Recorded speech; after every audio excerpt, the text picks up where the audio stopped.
Hello and welcome to the Leaving San Diego podcast. This is the place where we check out where San Diegans are moving, investing, buying a second home, or a vacation home. Come on. Today we're going to Colorado Springs, home of the Air Force Academy, Elvira, and the Great Outdoors. Our tour guide today is Jeff Johnson. He's the CEO of the Johnson team, and that's Colorado Springs' #1 residential real estate team.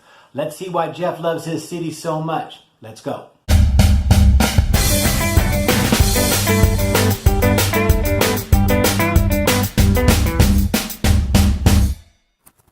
See ya. So, hey, Jeff, thanks for being here.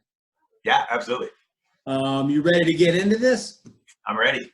All right, fantastic. Let's go. 2006, what brought you guys there?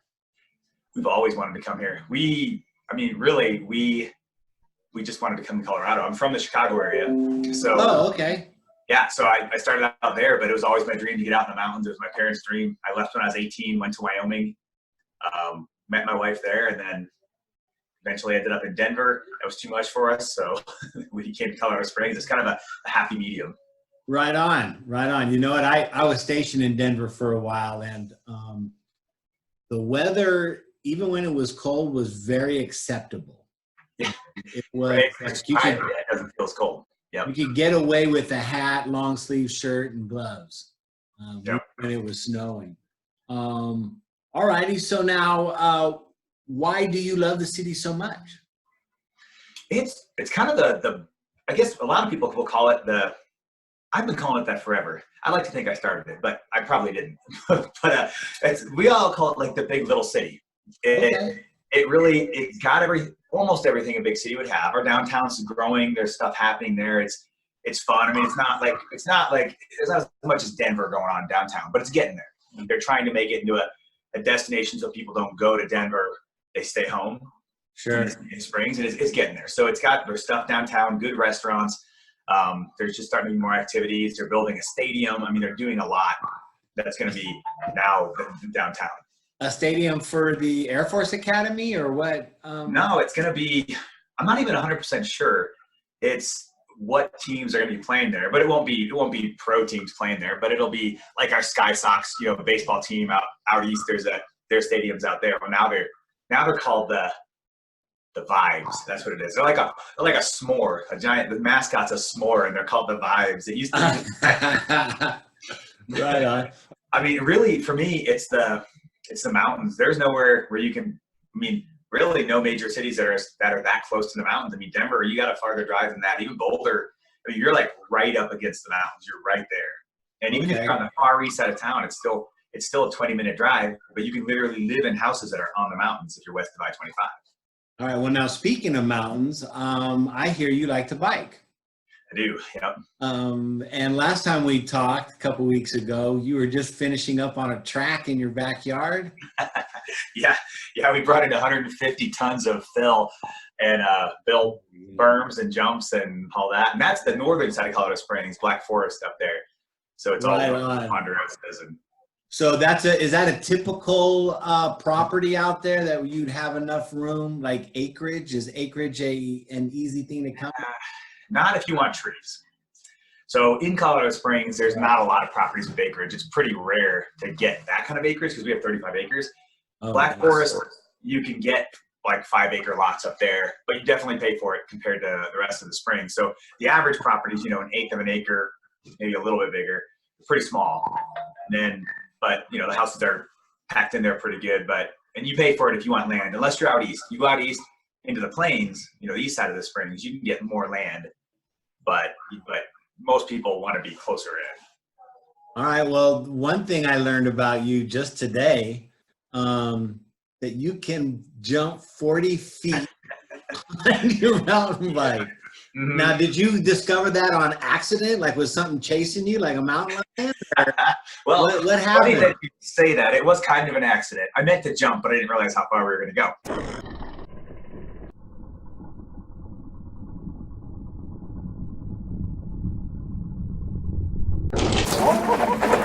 Oh, that's terrible. Oh, You hit that so hard. Oh, But I did not crash though. But I was out with my nephew, and I volunteer with ninth graders at my church, so I had one of them out there with me too.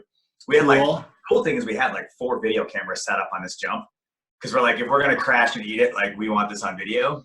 Absolutely. And one of my team members on my team, he went with me the time before that to Keystone, and he broke his collarbone, 3 ribs in his back, punctured his lung, and had a severe concussion.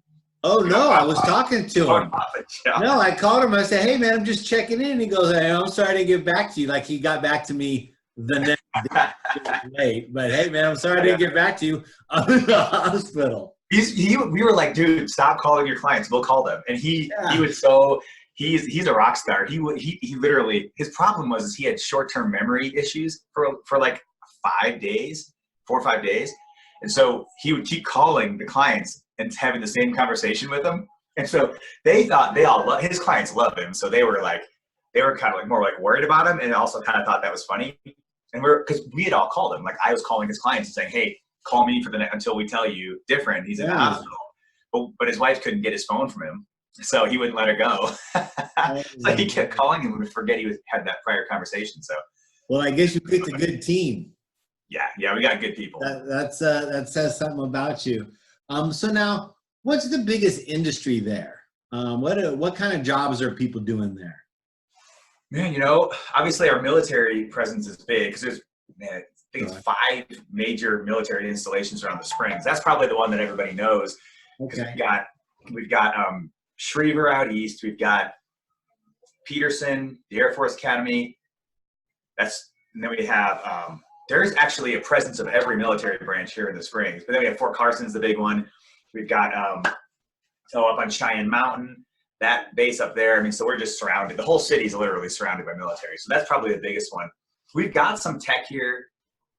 A lot of it is service industry too, because there's a lot of tourism here. Nice. Yeah. Mountain bikers, I hear. Yeah. There's a lot of it.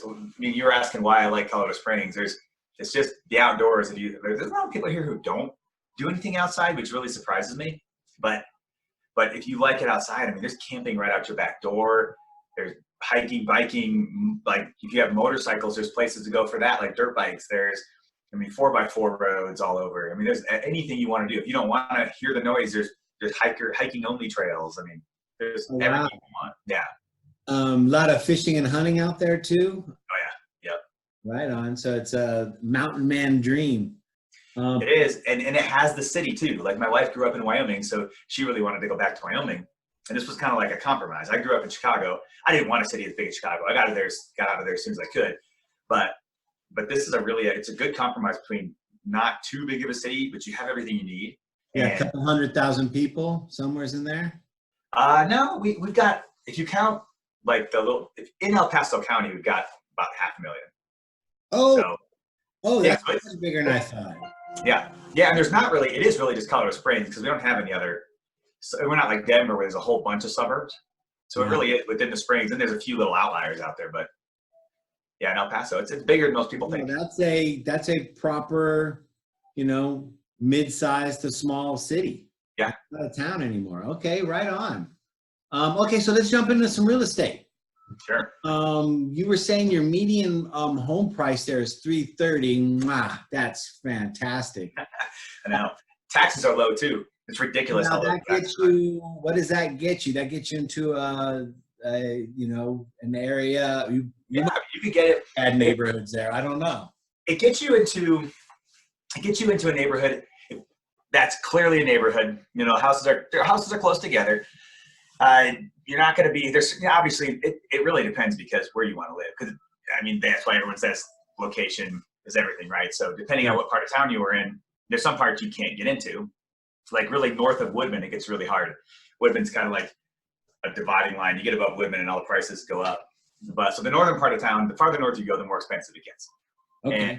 And also west of I-25 is more expensive, because you're right up against the mountains over there. And then downtown, obviously more expensive. Old Colorado City is almost like a second downtown. It's like a touristy downtown, where it's all, late 1800, early 1900 houses, and just a big strip of, built in the early 1900s People stores. love those. Those are the ones Yep. that show up on HGTV and all that. Yeah, and then Manitou is actually a part of it. So, and it's all on the west, kind of central west side of Colorado Springs.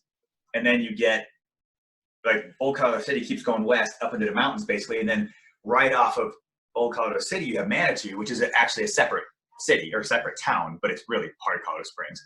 It's really small, but I mean that's where like it's known as like the hippie spot. It's totally still it's still all touristy, like really cool shops and everything. But I mean you can sell recreational marijuana there. You can't in Colorado Springs, so everyone goes there.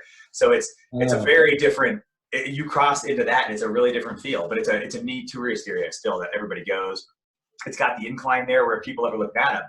People come to the incline from around the world. It's crazy. It used to be technically illegal.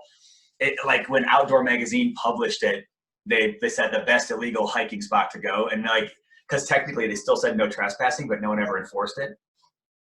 So now, when you say incline, what is that? What are you If you talking? Google the incline, it would pop up. Like it's literally an old. I think it went to the top of Pikes Peak at one point, but it's straight up the mountain.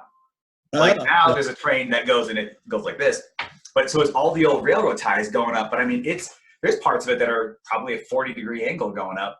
So it's not a hike; it's mountain climbing more. It's a workout, and there were people who would train, like Olympians would come out there and train going up and down it. And now they've made it legal, and there's parking for it, and you can go. But I mean, everyone did it anyway. Yeah, Now- Science River or Yeah, right. So, and up at the top, they have the restaurant up there and all that, and you go all the way to the top, but that's out of Manitou, so it's neat. okay. So now San Diego's median home price $580-ish, $590. Mhm.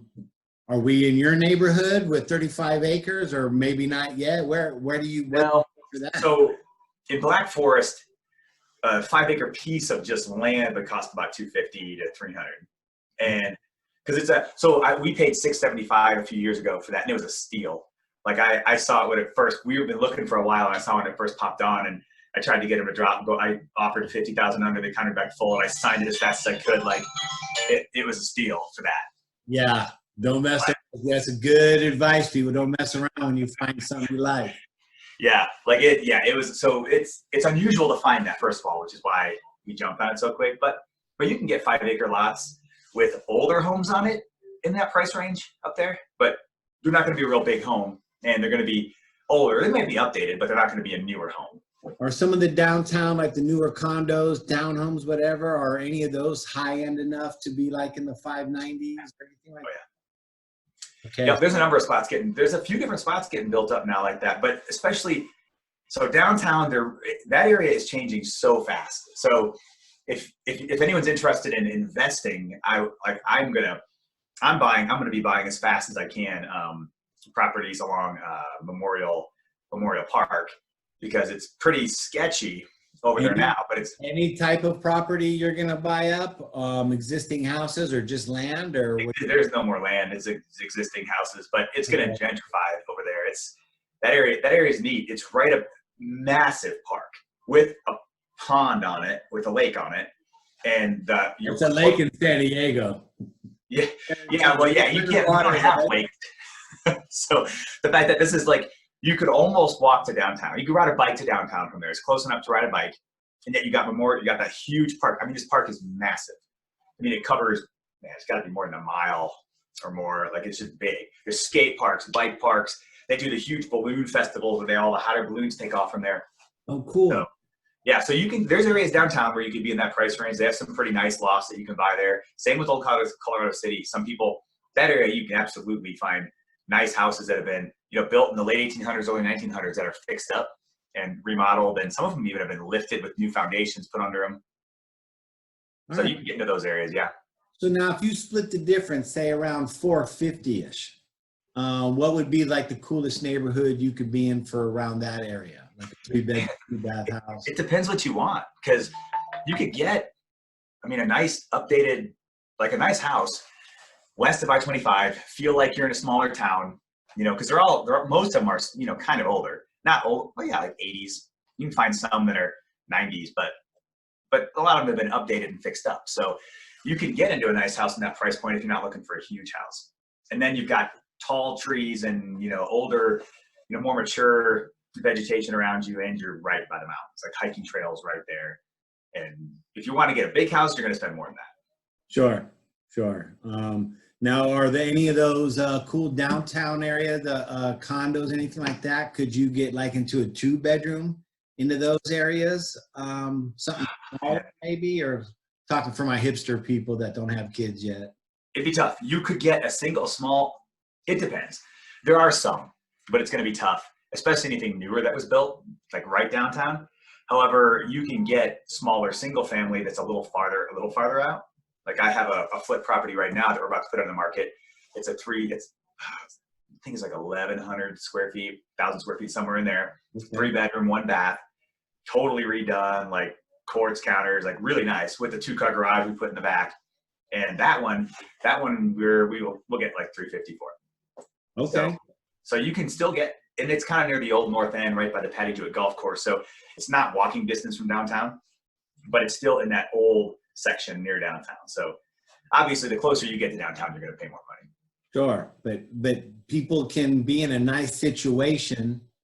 Oh, yeah. 350. Yeah. Wow, Absolutely. man, we need a time machine. Yeah. We're heading towards your prices though. Denver's already getting there. No, I know. So what are some of your up and coming areas? Some of the areas that you just were mentioning, you're going to invest in that one area. What are some other up and coming areas that people can, dog ear and check out? Well, okay, so there's different ways, different definitions of up and coming. There's the investor idea of up and coming, and there's like the place to live idea of up and coming. Which one are you? Well, let's go with the place to live first. Let's go with people with kids. There's a good school, but we feel like it's going to appreciate a lot more, maybe more than some of the other areas.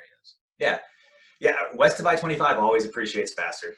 It's just limited quantity. I mean, we're growing so fast. They're expecting over the next 5 years to put 150,000 more people just on the east side of town. Wow. So as that happens, obviously there's no more houses on the west side, no more land available on the west side of town. So that's just, that area is going to go up. I'm calling you right there. Yeah. I know, I get the phone rings way too much. So like you just think about any of the areas that is limited, people want to, and that people want to be near, and there's limited quantity of it, right? Downtown, Old Colorado City, west of I-25, like those are the areas that I think are going to appreciate faster. Now, there's still a lot of people, like we're building north and east. East is cheaper housing, not cheap by any means. They're nice houses, but it's cheaper than the ones being built on the north side of town.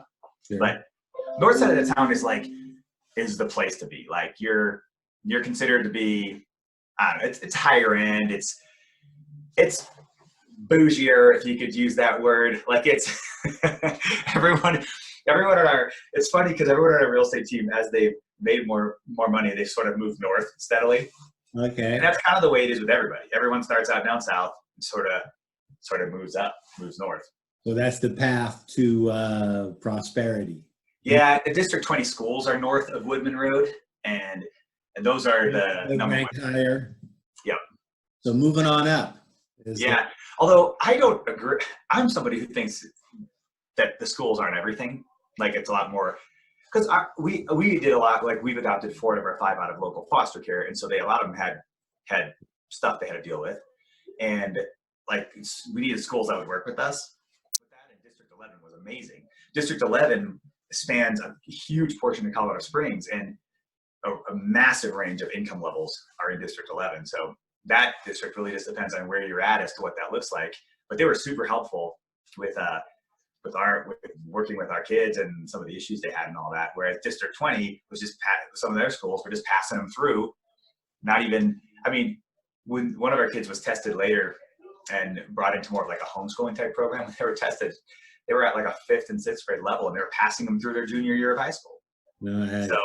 So they have all that. And there were certain schools that I won't name names, but they were using addresses. Yeah, right. They were encouraging kids to like stay home on testing days. So it really, I'm telling you, all because the best school districts are rated the best, it doesn't mean you won't find something you like in District 49 or District 11 or like, oh, I'm just drawing a blank now. I'm totally drawing a blank on which district is in the Broadmoor area, but that area as well. It's not all. Everyone talks about District 20. There's plenty of other, but that is part of the reason that the prices go up. Is District 20. I was going to talk about some, the job market. Job market's good there. Everybody's working. Yeah. Yeah. So I wanted to touch back before we go and talk about that charity work you're doing. How cool that you're doing that foster work and that you're doing work with your church. Talk about that real quick, if you don't mind. Yeah, that's a big deal for us. Like I got into real estate thinking, man, I just want to make 75 grand a year. Like I'm happy. We grew up without much money. I mean, we were secondhand, Goodwill, all that kind of stuff growing up.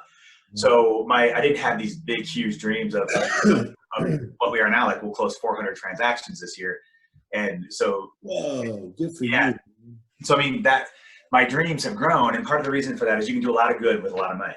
So if you make more money, you can do a lot of good with it. And foster care is like near and dear to my heart. And like I said, we have 1 biological and 4 adopted out of local foster care.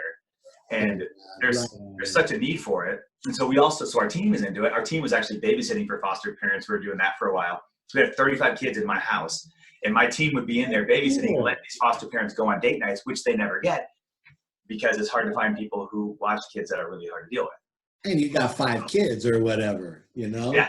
That's not a layup to ask. Yeah. Yeah. And our team put together $20,000 that we donated last year to Hope and Home, directly to Hope and Home, which is a foster care agency. Wow. That's nothing. Well, and every transaction we put money towards that from every transaction. And we're starting, like, I think I said this to you before, we're starting TJT, which is the Johnson team. TJT Cares.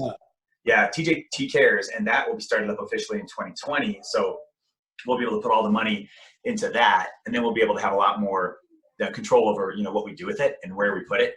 And we want to start doing things like everything from flying military spouses out to see their husbands or wives that are, serving our country, or just like really, I think Ellen DeGeneres was doing it. I don't know if she's still doing it, but where she was finding people out in the community who had given their whole lives and now needed help. And so we would put it out there to people within our local community, like, who do you know? Give us their story, someone who really needs help now, but they've spent their whole life helping others, and be able to use that money to help them, or just whatever. There's a lot of stuff, like it's crazy the number of suicides you see now. I'd love to be able to, I don't know where to start with that right now. I mean, it's why I volunteer in my church too, is because I care about the kids in this community. And if we could find a way to, because that issue is more time than money. Like you need to spend time with these kids who somehow feel that hopeless. And so we got to figure all that out. But yeah, TJT Cares will be starting up in 2020. So fantastic, man. It's so cool. And now we don't expect people just to take my own word. Of course, I'm gonna say we're good. We know what we're doing. Take my word. Yeah, we can take your word, but also take our clients' word. Like if you go on Zillow, we have 700 and some reviews on Zillow, and I think we have 4 or 5 that are not 5-star on there out of 700, and we're at about 200 on Google. And you can go on there and see what people think. We take what our clients think of us very seriously, and taking care of our clients like.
explain how seriously we take it, except for that, like we tell our agents, like you don't have to take every client, but no matter what the price point, even if they're looking at $50,000 homes, which you don't have anymore, but we used to, like no matter if you decide to take them, you treat everyone like they're gold. And we take that really, really, really, really seriously. That's, you know what, and the way I met you is I referred a client to you, and you got That's right. a place, and they're happy as a pig in slop, and see pictures of him all the time. I'm surprised you guys haven't bumped into each other on bike riding trails and stuff like that, because he's a mountain man kind of guy too. So Well, we're looking at getting a TJT mountain biking club together. So that's in the works too. We have enough clients now. Weston, I'm sure he's gonna be one of your guys. Yeah, hopefully. Yeah, because we've got like 1,500 past clients. So, I mean, we got to have enough people in there that make a good mountain biking group. Yeah, exactly. Call me up for the pancake eating group. Right. That's why you mountain bike and then drink beer afterwards, right? You want to negate the effects of all that good exercise. Yeah. Hey, just to clarify, people, he said after you. Right. So Right. No accidents out there. Jeff, again, thank you so much for your time. I know you're busy. You're helping out the world. I mean, you're busy in real estate and you're busy in other stuff. So thank you so much for doing this, brother. Yeah, absolutely. Right on. As a free gift to my audience, I'll search and pre-screen a great residential, commercial, or vacation real estate professional in any area of your choice, limited to planet Earth. You'll also receive a free checklist for moving out of town. It includes how to research local schools, jobs, government facilities, where to get your driver's license, and a bunch of other must-have info. Text me over the zip codes or areas that you're interested in, and I'm on it. And of course, if you have any real estate questions or concerns from the seller side, buyer side, investment side, please let me know. I'm here to help. This is the Leaving San Diego podcast. I'm Jack Rowell. Thank you so much for watching. God bless.